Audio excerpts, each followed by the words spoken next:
Hello, everybody. Nice to meet you. My name is Germán David Ordóñez Santos, and this is my homework time machine. Let's go. Uh, okay, if I have a time machine, I will do a travel to the past.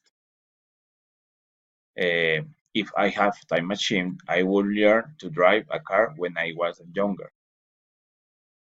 If I have a time machine, I would study two university schools in the same time.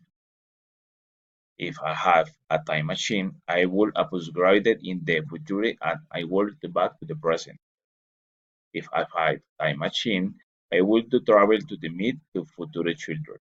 All right. This is a second conditional in the homework. I could to help my friend if I have a time machine. I would buy to airplane if I have a time machine.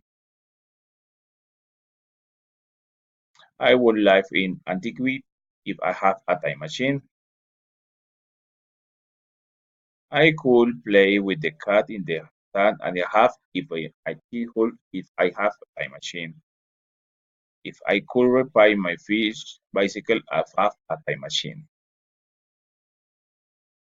Okay, this is my homework. Thank you for the opportunity and see you in the next homework. Thank you. Good night.